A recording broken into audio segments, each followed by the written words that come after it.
Okay, so what I'm going to do now is just put in some more controllers for the hands. So you can see how we can do that. So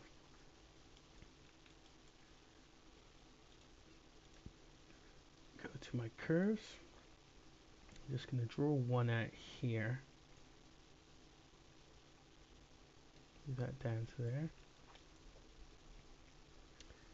And then I'm going to just right click and say control vertex. Let's just make this one look a little bit like a mitt glove. Make my life look a bit easier. There we go.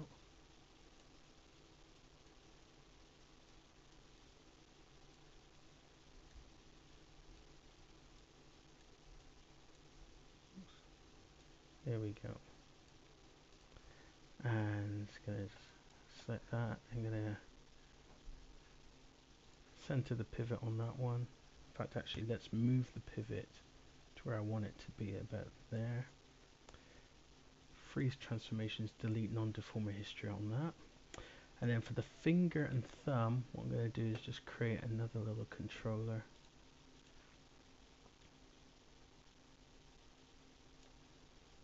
And just do another one here.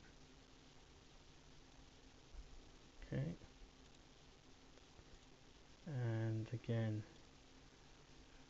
it's just now what I'm going to do is select all of those, do a Shift D because I want to duplicate them. Also going to click on the originals. Here we go, and let's move these to this side. So put these over here because obviously I've got two hands. I need to position these. So first of all, let's position the hand where I want it to be. It's a little bit big, but that's okay. So what I'm going to do is select it, hold down V on my keyboard, and I can snap it to the wrist. And if I focus, you can see that there's, let's maximize that. The IK handle at the wrist, I've actually just positioned my hand there. Well, what I'm going to do now is just hit E to rotate it. There we go. And then hit R just to scale it uniformly on the hand. There's my hand control. In fact, actually, let's just hit E and rotate it. There we go. Yeah, I like that. And for the hand control, for the thumb, do the same thing. Hold down V. Let's position it on the tip of the thumb. And I'm going to do the same for the finger. Just maximize that again. Hold down V. Frame that. There we go. So now with those positioned, what I can do is select all three just by holding down Shift. I'm going to say freeze transformations, delete non-deformer history. And I'm going to parent the IK handles to each one of those controllers so that instead of having to click on these controllers, I just click on these IK handles, I just click on these controllers. So select that one, hold down Shift, click on the hand and say P. That's now the parent of the entire arm. Okay. Actually, just notice I've got another finger there, so let's select this one. Do Shift D just to duplicate it, and in fact, hold down V, I can put that on the center there. And see, for each one of these, I want to make these a little bit smaller, so let's just scale them. There we go. And again, freeze transformations, delete non-deformer history. And then as you select each one, so select IK handle, then shift select that one and say P to parent. Shift P to parent. Shift P to parent. There we go. I can now reduce the IK handle size, and I'm going to do that by saying display animation IK handle size. Let's just bring that down. Bring it down to 0.1. There we go. There you go, you got those controllers in place. Let's do the same for the other side. So let's hold down V, put that one in place. Let's put thumb in place. I'm just holding down V and snapping to the center where those IK handles are. Then focus on it. So you got to make sure they actually do snap to the IK handle itself. There we go.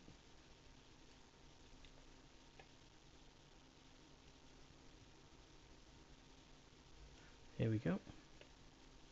I'm going to just use the other hand as a template. Let's scale it down. E to rotate it. Let's rotate it. There we go. Let's scale that one down again. There we go. Roughly the same size. Let's just do E to rotate. There we go.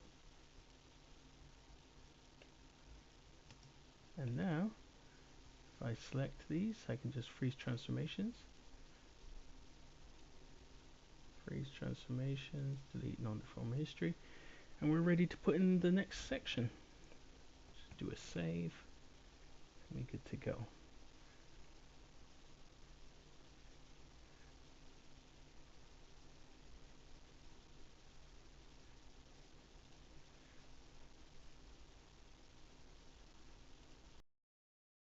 Okay, so what I'm going to do now is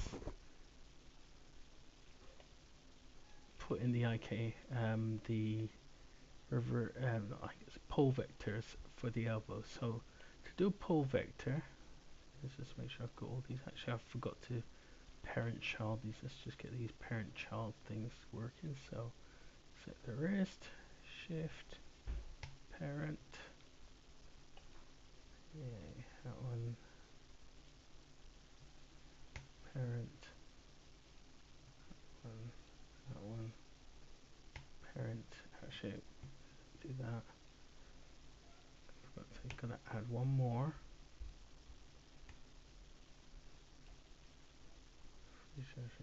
Non-deformer history.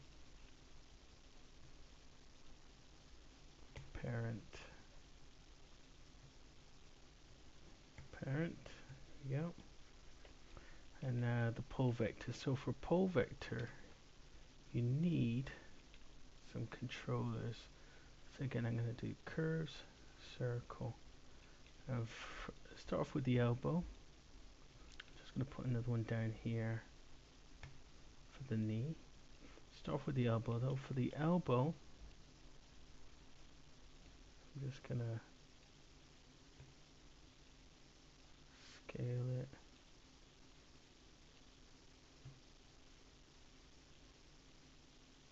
There we go. That's going to be for the elbows.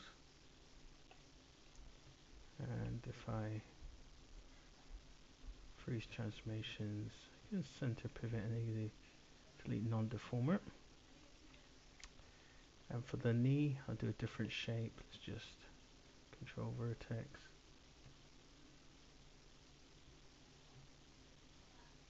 There we go. Freeze transformations, delete non-deformer history.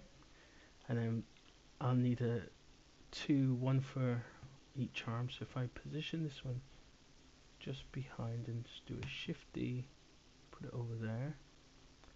Then both of these controllers for the elbows, I'm just going to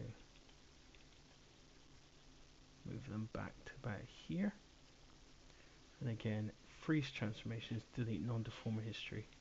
So they're positioned correctly. And I'm going to do the same for the knees. So if I put it into position,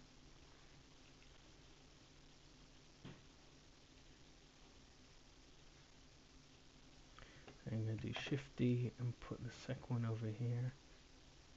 Select them both. Freeze transformations, delete non-deformer history. There we go. Both my controls in place. Remember, just do a save file. And now what I'm going to do is connect them all up. So to get this to work, I need to make my actual pole vectors a little bit bigger. So let's just make them bigger so I can see them. And what you do, and I might have to just do a save because sometimes I get I can get the, it's easy to get the selection process mixed up. So what I'm going to do is select the controller, which is for that arm, which is the elbow. Hold down shift and select the IK handle at the wrist. You see it does that, and then you want to say skeleton. So actually wrong one. Constrain pole vector. And if it's working correctly, you'll see this new vector line appear between the center of the elbow controller and the shoulder. It's a bit weird because you'd think that it'd be between the center of the controller, or at least the controller and the IK handle, because that was the last thing you selected. So remember, you select the controller, then shift select the IK handle at the wrist to get this to work. And if it works, you'll see a vector line appear, and as you move this controller, you get a nice twist on the arms. Okay, so sorry, let's try this next one. IK handle, sorry, wrong one. Controller, shift set IK handle, and say, I'll just show you what happens actually. Let's just show you as if you get the selection wrong. If I do IK handle, then controller, and say constrain pole vector, you just say, it tells you the target nerve circle is not valid. Target must be the type IK handle. So basically, it's saying your last selection should be IK handle. So you select the controller, hold down shift, select the IK handle, and say constrain pole vector. There you go. It creates a new vector between the shoulder and the controller at the elbow. Gives you a nice twist. Let's do the same thing for the knee. The knee, it's going to be controller, ankle, constrain pole vector, and you see that it gives a slight twist to the leg. Let's do the same for the actual controller, IK handle, pole vector. There we go. And if I click on each one of those, see, get a little bit of movement there. And that's pole vectors. Let's do a save. So the only thing I got left now is the controllers for the feet. And what I'm going to do is I'm just going to put in some base controllers now. So if I just do curve, circle, let's draw a circle there. And I'm going to switch on my snap to grid and just position this one at the center. Switch that off.